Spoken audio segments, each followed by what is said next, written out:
ज़्यादा इंपॉर्टेंट साबित हो। If the line segment joining the point A and B is divided by a point P in the ratio 1:k internally, अगर internally कहा है तो आपके पास एक फॉर्मूला होता है m1 x2 plus m2 x1 upon m1 plus m2, यानी पूरे फॉर्मूले में आपके पास जो पॉजिटिव साइन है इसी को आपको पहले देखना है ऑप्शन में। तो ए ऑप्शन में नहीं है, सी ऑप्शन में नेगेटिव साइन आ गया नीचे यानी डिनोमिनेटर में। अब बचता है बी और डी। तो बी और डी देखिए क्या होगा, m1 की वैल्यू 1 है और x2 यानी यहाँ पे आ गया x2, यानी यहाँ पे देखिए डी ऑप्शन में x1 × 1 लिखा हुआ है, तो ये नहीं हो सकता, तो बी ऑप्शन आपका सही हो जाएगा। अगला क्वेश्चन देखिए, ये है एक figure P Q and P R are the tangent to a circle with centre if Q P A equal to 27 degree then Q A R. तो देखो ये टेंजेंट लाइन है जिसमें रेडियस 90 डिग्री का एंगल बनाएगी, अगर ये 90 डिग्री का एंगल बनाएगी और ये 27 डिग्री है तो क्यू ए पी जो होगा 90 - 27 यानी ये बचेगा 63। 63 का आप कर दो डबल, ये आ जाएगा 126। 126 is the right answer, D option सही हो जाएगा। A dice is thrown once the probability of getting prime number is, prime number कितने होते हैं 2 3 5 डाइस में, और डाइस में 1 से 6 तक की काउंटिंग होती है, तो टोटल 6 उसमें से 3 प्राइम नंबर, तो आपका आंसर आ गया 1/2, 1/2 C option. The distance of the point 4,7 from the X axis पे आप चलोगे 4 और वाई एक्सिस पे आप चलोगे 7, तब आप कहीं इस पॉइंट पे पहुंचोगे p इक्वल्स टू 4,7। तो आपसे पूछा एक्स एक्सिस से यानी इस एक्सिस से आपकी इस p पॉइंट की डिस्टेंस कितनी होगी, तो ये तो 7 आप चले हो, तो आपका ऑप्शन नंबर ए सही हो जाएगा।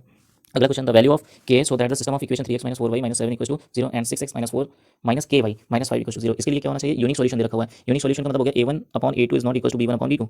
a1 की वैल्यू यहाँ पे 3 दे रखी हुई है और a2 की वैल्यू 6 दे रखी हुई है, b1 की वैल्यू यहाँ पे -4 - k, माइनस माइनस चला गया, 3 1 3 3 2 6, k की वैल्यू आ गई नॉट इक्वल टू 8। कहाँ पे दिख रहा है, ऑप्शन नंबर डी पे टिक लगा दीजिए। The distance between the point 3, -2 and -3, 2, इसका फॉर्मूला क्या होता है, डिस्टेंस फॉर्मूला x2 - x1 का whole square plus y2 - y1 का होल स्क्वायर। तो अंडर रूट -3 यानी -6 का होल स्क्वायर प्लस 2 +2 हो जाएगा क्योंकि -2 दे रखा हुआ है, +2 का होल स्क्वायर यानी 4 का स्क्वायर, 36 + 16 यानी 52 अंडर रूट में आपको ऑप्शन नंबर डी सही हो जाएगा। अगला क्वेश्चन है, a letter is chosen at random from the word assassination the probability that it is a vowel. देखो 1 2 3 4 5 6, 6 यहाँ से आ गया, 6 ये वर्ड हो गए, बाकी एसेसिनेशन को काउंट कर लो तो यहाँ पे 6 हो जाएगा अपॉन कितना हो जाएगा देखिएगा, 1 2 3 4 5 6 7 8 9 10 11 12 13 यानी 6/13, आपका ऑप्शन नंबर ए सही हो जाएगा। How many bricks each measuring 25 centimetre into 11.25 centimetre into 6 centimetre will be required to construct a wall. Wall 8 metre का है तो 8 into 100 6 into 100 into 22.5 centimetre upon में आपको करना है 25 इंटू 11.25 इंटू 6। ओके, पॉइंट हटाएंगे, यहाँ से पॉइंट हटाएंगे, एक जीरो बढ़ जाएगा, 6 से 6 काट दीजिए आप, कोई दिक्कत नहीं है। 25 4 ज़ा 100 होता है, यहाँ पे आप करोगे तो 25 4 ज़ा 100, 25 5 ज़ा 125, 45 बचता है, तो ये हो जाएगा आपका 9 5 ज़ा 45, 9 2 ज़ा 18, 9 5 ज़ा 45, 5 50 ज़ा 250, तो यहाँ पे कितना हो जाएगा, ये 200 200 हो गया और ये हो गया 32 यानी 64, यानी डी ऑप्शन 64 सो आपका आंसर आ जाएगा।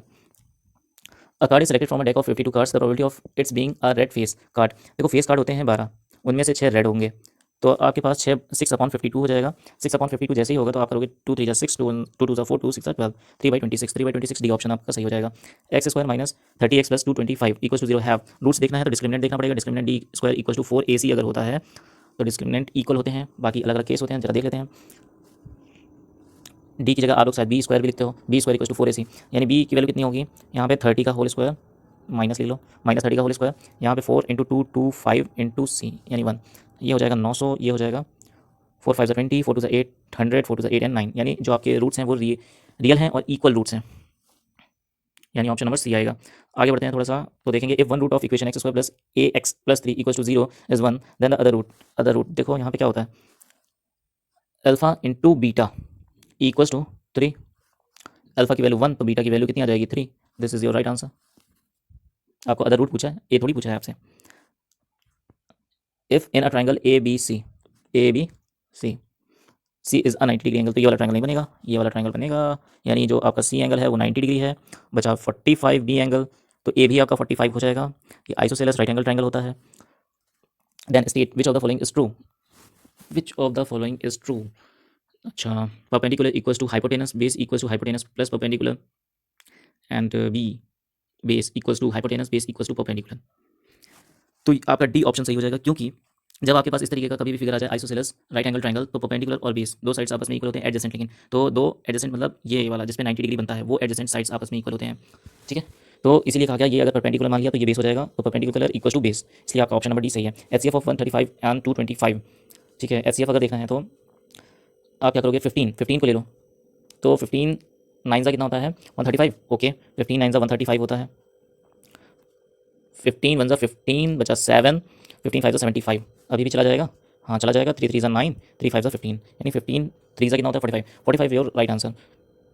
If the coordinate of a point are -5, 11 then it's F C का इज।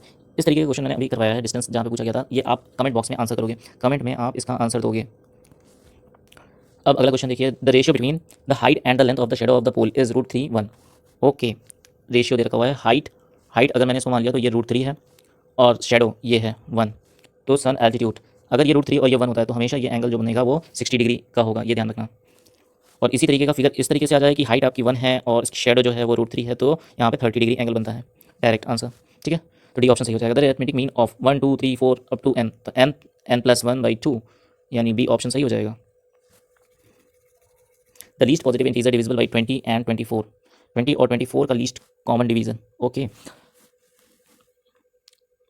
क्या आपका 360 24 से कटता है? कट जाएगा। क्या 20 से कटता है? हाँ कटता है। ठीक है, अगर लीस्ट पॉजिटिव इंटीजर पूछ रहा है तो इसका मतलब सबसे छोटा वाला होना चाहिए। अब देखो छोटा वाला इन ए बी सी डी में सबसे छोटा कौन है? डी, तो डी आपका राइट आंसर हो जाएगा। बाकी आपसे बोला गया है एलसीएम निकालने को, तो आप एलसीएम निकाल सकते हो। 5 4 ज़ा 20, 24, और यहाँ से हो जाएगा 4 6 ज़ा 24, 6 4 ज़ा 24, 24 5 ज़ा 120, तो ये आपका आंसर हो जाएगा। Graphically the pair of equation 6x - 3y + 10 = 0, 2x - 5 + 9 = 0 represent two line which are either parallel coincide and intersect at 2 points intersect at point. ये वाला भी अभी मैंने एक चीज़ बताई थी यूनिक सॉल्यूशन का, वहीं से ये पूछा गया है। अब जरा देखो 6 और 2, 6/2 -3/-1, ठीक है, और यहाँ पे 10/9, यानी a1/a2, b1/b2, c1/c2।